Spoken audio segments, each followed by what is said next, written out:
Imagine drifting through the Milky Way, gliding past rivers of stars and glowing nebulae, watching entire systems orbit their parent suns like fireflies around a lantern.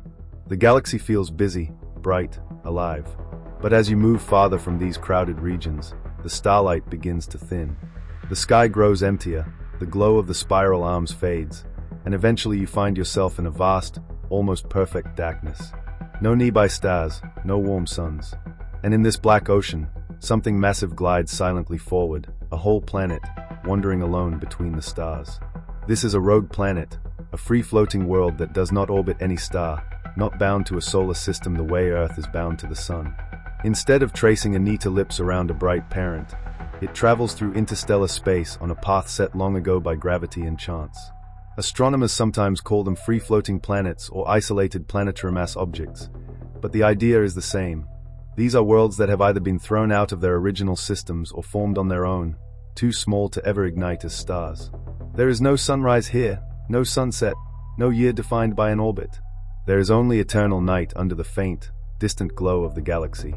We usually picture planets as faithful companions of stars, children of a disk of gas and dust spinning around a young sun.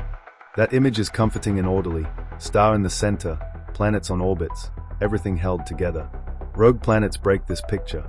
They are the exiles and the outliers, evidence that planetary systems are not as stable as they seem, and that the galaxy is filled not only with bright, welcoming worlds but also with cold, homeless ones drifting in the dark. In this video, we are going to follow these lonely worlds and ask a series of unsettling questions.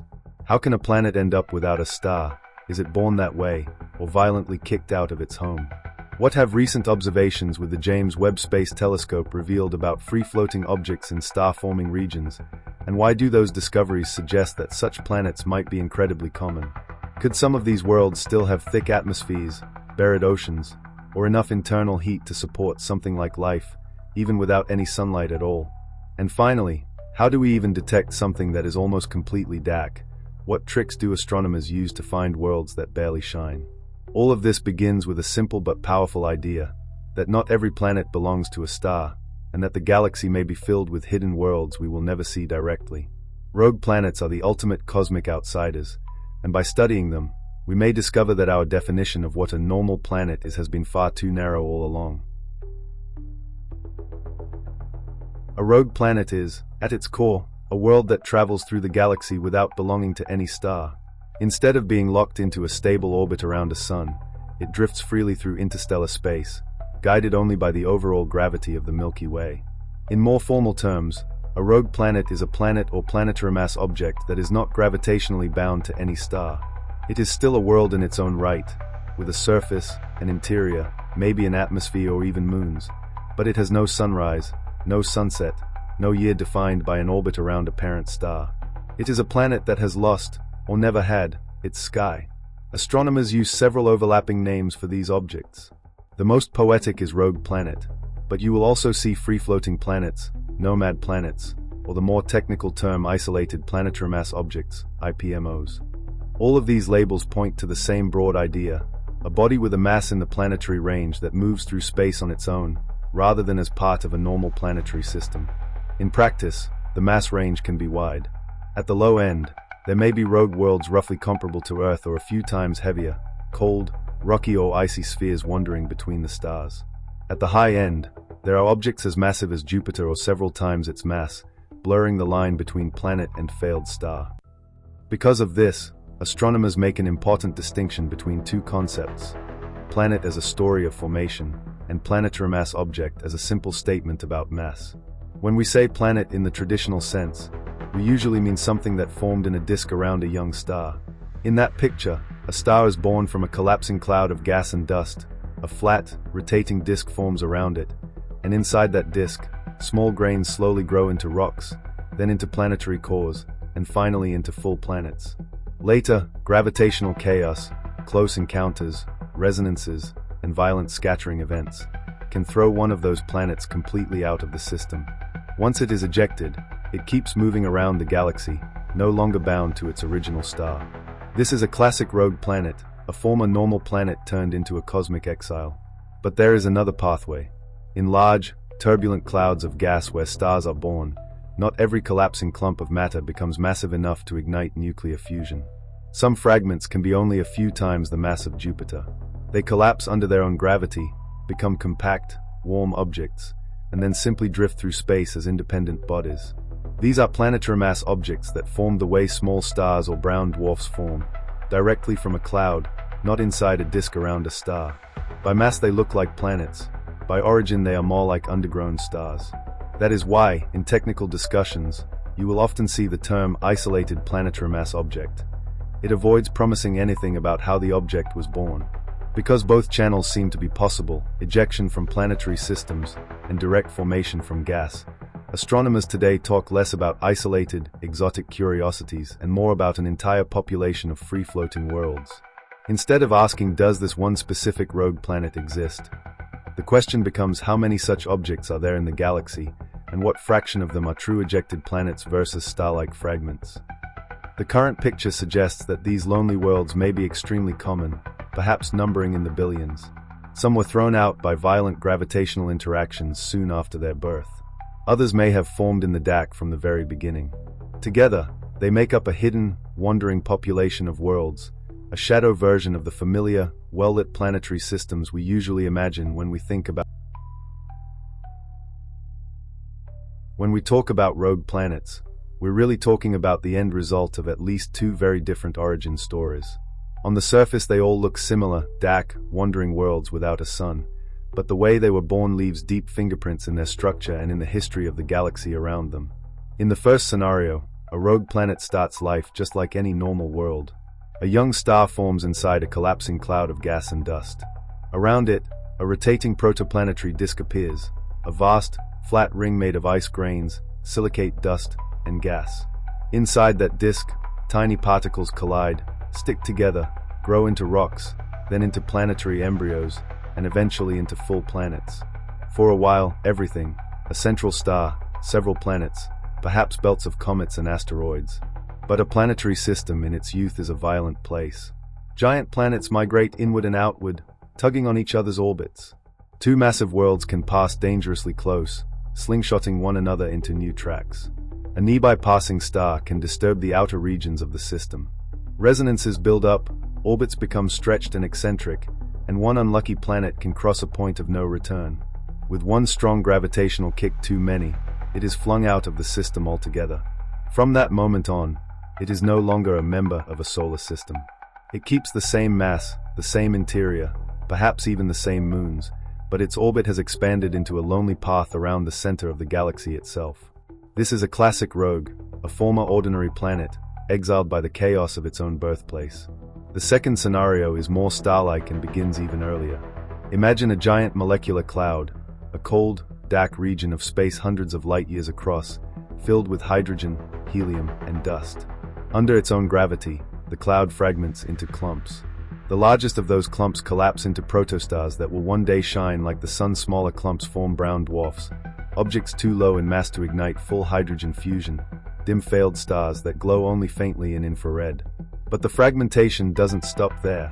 In some regions, gravity gathers just enough matter to create a self-gravitating ball only a few times more massive than Jupiter.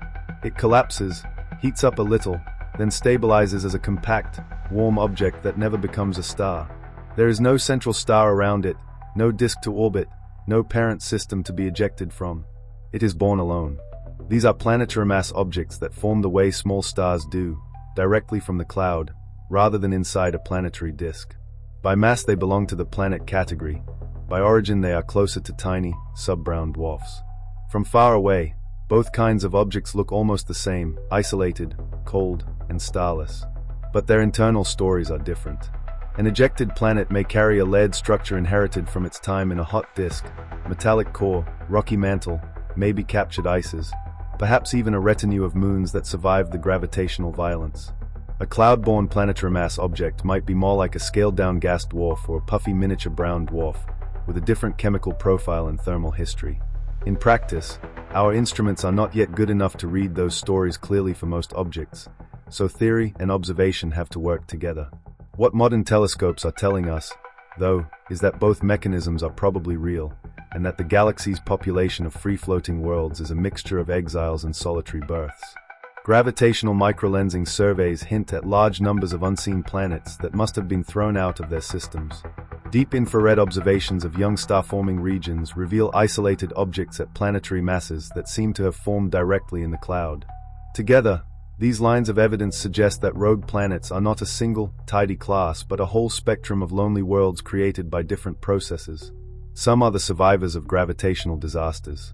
Others are the quiet non-stars that never had a chance to shine. All of them share the same fate, to drift through the dark, carrying their origin story within them, long after their birth environment has faded away. When we talk about rogue planets, it's easy to imagine them as abstract dots in a simulation, numbers in a catalog. But the James Webb Space Telescope has turned that abstraction into something almost tangible. In the Perseus molecular cloud, about 1,000 light-years away, lies a compact stellar nursery called NGC 1333. It's a chaotic place, cold gas, tangled filaments of dust, newborn stars still wrapped in their cocoons. In visible light, most of this region is hidden behind a thick veil. In the infrared, Webb peels that veil away. With its NIRISS instrument, Webb stared deeply into the heart of NGC 1333 and did something extraordinary. It picked out some of the faintest, coldest little embers in the cluster, objects too light to become stars, yet too massive to be ordinary planets as we imagine them. Among the young stars and brown dwarfs, astronomers identified at least 6 free-floating objects with masses of roughly 5 to 15 times that of Jupiter, drifting inside the nebula with no parent star to anchor their orbit. They glow only weakly in the infrared, more like fading coals than blazing suns. These worlds are young. They still carry the thermal memory of their birth, warm, contracting, radiating away leftover heat. In Webb's spectra, they look like miniature, cool brown dwarfs, their atmospheres shaped by molecules like water and carbon monoxide, their light reddened and softened by the dust around them. They are not yet the frozen, black marbles we imagine for ancient rogue planets in the deep galactic night. They are newborn wanderers, still in the nursery. One of them stands out dramatically. It's the lightest of the group, with an estimated mass of about 5 Jupiters, and it appears to be surrounded by a dusty disk. That detail changes the story. A disk is not just a decorative ring, it is a signature of a particular kind of birth. In star formation, gas and dust collapsing under gravity naturally flatten into a rotating disk around the central object. Seeing such a disk around a 5 Jupiter mass body suggests that, at least in this case, the object formed the way a tiny star would form, not as a planet peacefully assembled in someone else's protoplanetary disk and later kicked out. This makes that rogue world one of the lowest mass objects ever found with a disk, a kind of ministar that never lit up. It blurs the boundary between planets, brown dwarfs, and stars even more. If a clump of gas only a few Jupiter masses across can collapse, spin up, and grow its own dusty disk, then the star formation process reaches deeper into the planetary mass regime than we thought. NGC 1333, in Webb's view, stops being just a pretty cloud and becomes a laboratory for this blurred frontier.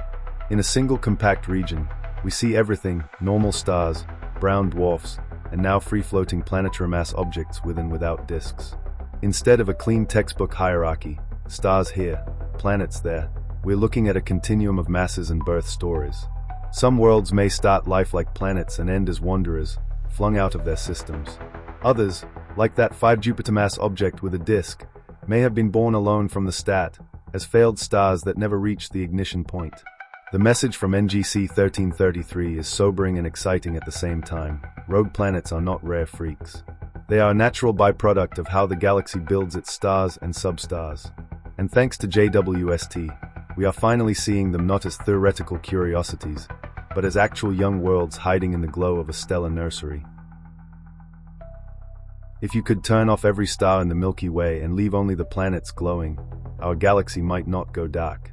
It might simply change its pattern of light, from a disk of stars to a haze of countless wandering embers. That is the unsettling implication of the data we have so far. Rogue planets may be not an exception, but a major hidden population in the galaxy. The first real hints came from gravitational microlensing surveys. When a compact object passes in front of a distant background star, its gravity acts like a lens, briefly brightening the star's light. Most of the time the lens is a normal star, but occasionally the event is so short and so sharp that the only explanation is a much lower mass body, something around the mass of Jupiter or even smaller. Early analyses of these events suggested a dramatic picture. There might be up to 2 Jupiter-mass rogue planets for every star in the Milky Way. In that scenario, the galaxy would be swarming with invisible gas giants drifting between the stars, outnumbering the stars themselves. Later, more precise surveys and better statistics softened that extreme result. It now looks unlikely that there are so many massive free-floating Jupiters. The upper limits on their abundance have been pushed down. We probably do not live in a galaxy where every star is accompanied by multiple unbound Jupiter twins. But that doesn't make the population small, it just shifts the focus. The data are increasingly consistent with a picture in which truly enormous numbers of smaller, lower-mass rogue objects exist, below the easy detection threshold of our current surveys. Microlensing is naturally biased toward heavier lenses and favorable geometries. If we are already seeing hints of free-floating planets at those masses, it would be surprising if the low-mass end were empty. Independent evidence comes from young star-forming regions like Upper Scorpace, the Orion Nebula Cluster, and other nearby associations. In these nurseries, stars are still hot and bright, and very low-mass objects are still warm enough to glow in the infrared. Deep imaging and spectroscopy there reveal not just stars and brown dwarfs, but also dozens of isolated objects with planetary masses, often in the range of a few to 10 Jupiter masses, with no host stars in sight. Some of them show spectral features and motions consistent with cluster membership, meaning they really are young members of the region, not background contaminants. In other words, right from birth, these environments produce a continuum of bodies, from full-fledged stars, through brown dwarfs, all the way down into the planetary mass regime, many of which are not bound to any star. Put together, these lines of evidence tell a coherent story. What we can currently detect are the youngest, warmest rogue planets in star-forming regions, still glowing from their formation. The most massive free-floating objects revealed by microlensing events and deep infrared surveys. Everything else, the older, colder, lighter worlds, simply falls below our observational horizon. A Jupiter-mass planet that has cooled for billions of years, drifting alone in deep space, emits almost no light. An Earth-mass rogue is even more invisible. Our telescopes, even with JWST, are only just beginning to reach the very brightest and heaviest members of this hidden population. The logical conclusion is that we are seeing only the tip of the iceberg. For every young, luminous free-floating object we can pick out in Orion or Upper Scorpace, there may be countless older siblings already faded into the dark. For every microlensing event that betrays a single rogue lens, there may be millions of similar bodies that never happened to pass in front of a suitable background star from our point of view. It is entirely plausible that the Milky Way contains billions of rogue worlds, some ejected from planetary systems, some born directly in clouds, many now completely undetectable to us. From the perspective of the galaxy, stars might simply be the brightly lit peaks of a much larger structure, islands of light in an ocean of invisible planets.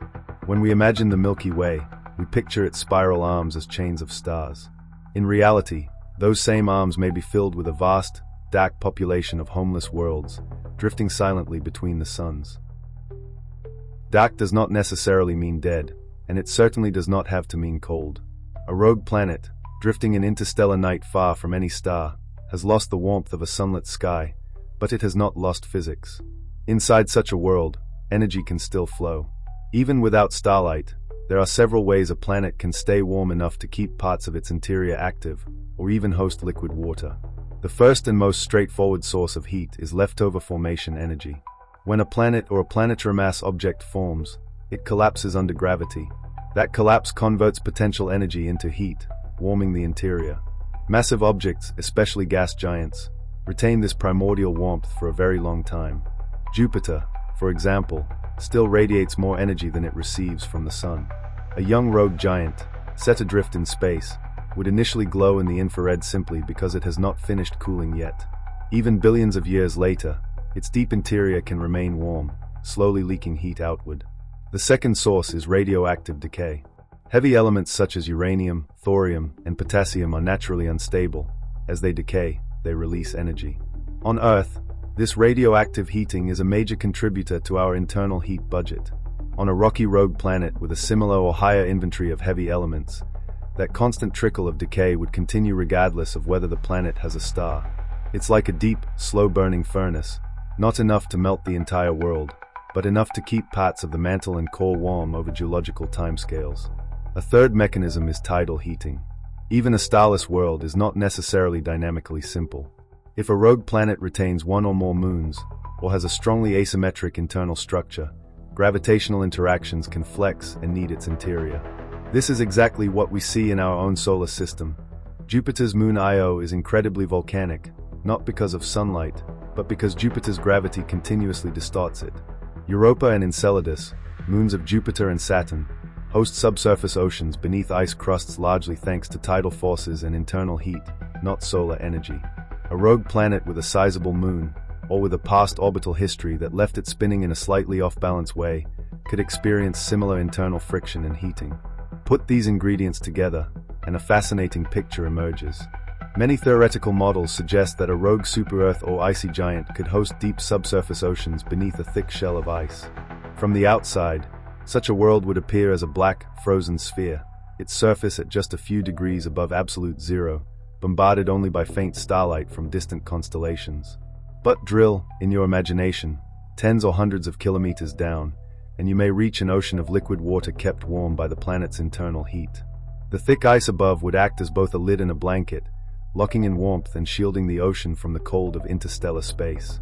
We already know this is possible in principle, because our own solar system offers analogs that barely care about sunlight. Europa circles Jupiter at a distance where the sun is weak, yet its interior heat keeps a global liquid ocean beneath its cracked ice shell. Enceladus, tiny and far, still vents warm plumes of water vapor and organic molecules into space from a hidden sea. Their existence tells us that habitability does not always depend on being in the habitable zone of a star. It can also depend on what happens deep inside a world. On more massive rogue planets, especially gas or ice giants, there is another layer to the story: atmospheres. A free-floating Jupiter-like planet can carry a deep hydrogen, helium envelope that is extremely good at trapping heat. The atmosphere itself insulates the interior and slowly releases energy into space. Some models go further and consider rogue super-Earths or mini-Neptunes with thick hydrogen atmospheres. In those scenarios, the combination of internal heat and a dense, greenhouse-like envelope can raise temperatures at the surface or at certain atmospheric levels to the point where liquid water could exist, even though the planet receives virtually no starlight. Such worlds would be lit only by the faint glow of their own infrared emission, but inside that thick gas blanket, conditions might be surprisingly mild. We should be careful here. So far, these are theoretical constructions, not observed oceans or measured surface temperatures. We do not yet have a confirmed detection of a subsurface sea on a rogue planet, or a direct spectrum proving a warm, thick atmosphere on such a world. What we do have are solid physical principles: gravity, thermodynamics, radioactive decay, tidal heating, applied to planetary bodies whose masses and compositions we can reasonably estimate. Those principles do not forbid warm interiors or even liquid water on starless planets.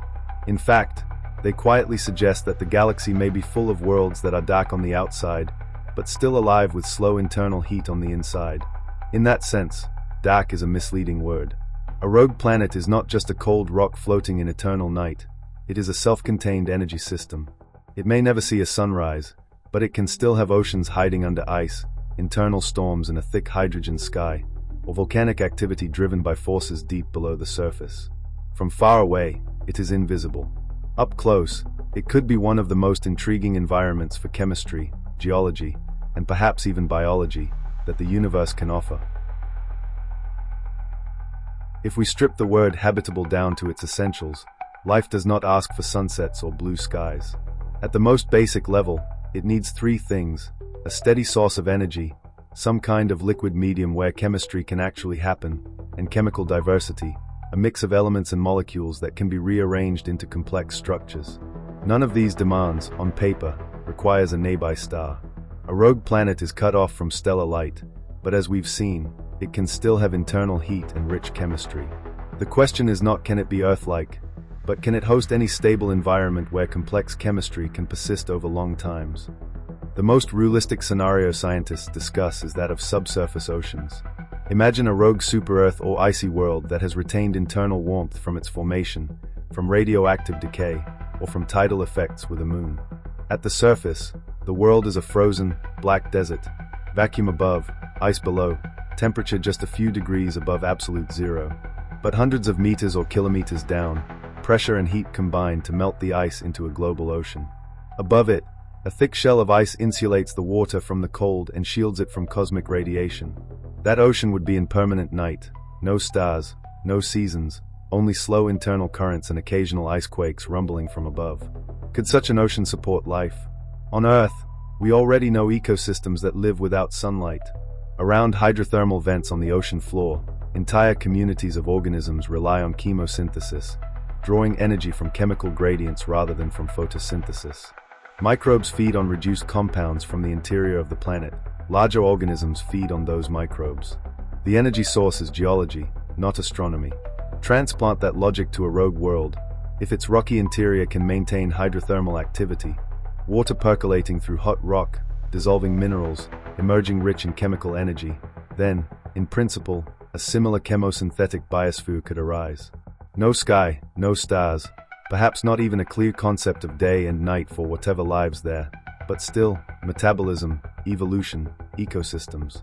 Other solvents are sometimes proposed, liquid methane, ammonia, or exotic mixtures, but water remains the most likely candidate simply because of its unique properties and cosmic abundance. The key point, though, is that on rogue planets habitability is turned inside out. The surface is dead. The interior is where any potential life would hide.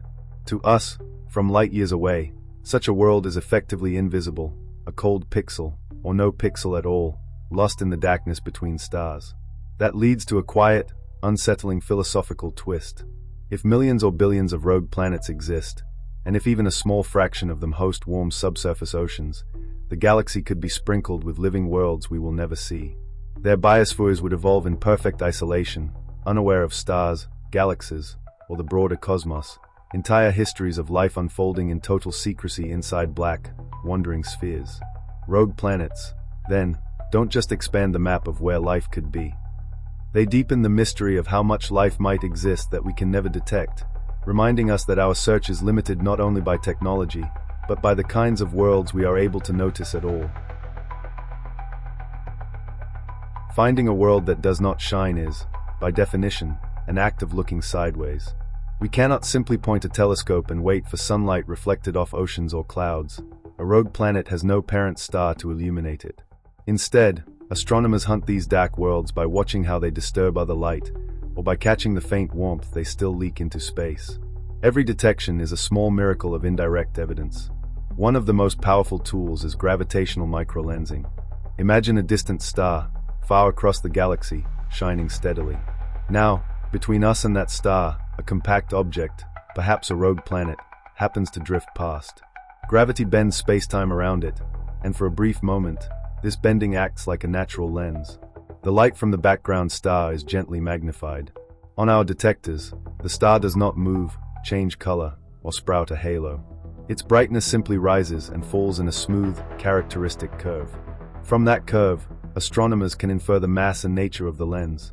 A heavier lens, a star, a brown dwarf, produces a microlensing event that lasts days to weeks. A lighter lens, a planet with a fraction of the sun's mass, produces a much shorter event, sometimes only hours to a couple of days. When the best-fitting model demands a very low mass, and there is no sign of any luminous star bound to it, the simplest explanation is a lone planet, a world without a sun. Microlensing has a unique strength. It is sensitive to low-mass objects that do not emit their own light and reflect very little. It does not care whether the lens glows or not. It cares only about its gravity. But this technique also has a cruel limitation. A microlensing event is a one-time alignment, a cosmic coincidence that will never repeat in exactly the same way. Once the lens has passed on, the brightening fades, and that specific window closes forever. The planet, if it was a planet, vanishes back into anonymity. We are left with light curves, models, and probabilities, but no follow-up in the usual sense. To study the population, astronomers must gather thousands of such events and treat them as statistics, not as portraits of individual worlds.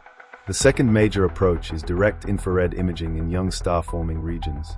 In places where stars are still being born, dark molecular clouds, rich clusters in constellations like Perseus, Orion, or Upper Scorpius, the youngest planets and planetary mass objects are still warm from their formation. They are not bright invisible light, but they glow in the infrared, like embers in a cooling fire. Telescopes tuned to these wavelengths can search these crowded nurseries for faint, red points of light that do not belong to any visible star. Here, observatories such as JWST and large ground-based telescopes play a crucial role. They map regions of ongoing star formation and identify tiny, isolated infrared sources whose brightness and color suggest masses in the planetary range, a few times the mass of Jupiter, sometimes even less. There is no parent star next to them, no bright primary from which they might have drifted a small distance. Instead, they seem to float alone in the cloud, young and still softly glowing. Once candidates are found, astronomers use spectroscopy to peel away more information. By spreading the infrared light into a spectrum, they can estimate the object's temperature, surface gravity, and approximate age. Cool temperatures and low gravity hint at a young, low-mass body rather than an old, compact star. Sometimes, the spectrum or broadband measurements reveal an infrared excess, extra emission at longer wavelengths that cannot be explained by the planet's atmosphere alone. This excess points to a dusty disk of material orbiting the object, a miniature version of the protoplanetary disks we see around newborn stars. Finding a dusty disk around a planetary mass object, especially one wandering without a parent star, is a strong clue to its origin. It suggests that at least some rogue planets formed like very small stars, by direct collapse of a fragment of a gas cloud, with a disk naturally forming around the collapsing core. In such cases, the term planet blurs into sub-brown dwarf or isolated planetary mass object. But the result is the same, a free-floating world, with its own tiny system, wandering between the stars. Putting these techniques together, microlensing for mass and statistical population, infrared imaging and spectroscopy for individual portraits, astronomers slowly assemble a picture of a galaxy rich in unseen worlds. We rarely see a rogue planet itself in sharp detail. Instead, we see a background star brighten for a heartbeat, or a faint red point of light with a subtle excess at long wavelengths. From that, we reconstruct an entire story, a planet kicked out of its native system, or a failed star that never ignited, now roaming through interstellar night. In this sense, studying rogue planets is less like taking photographs and more like reading shadows.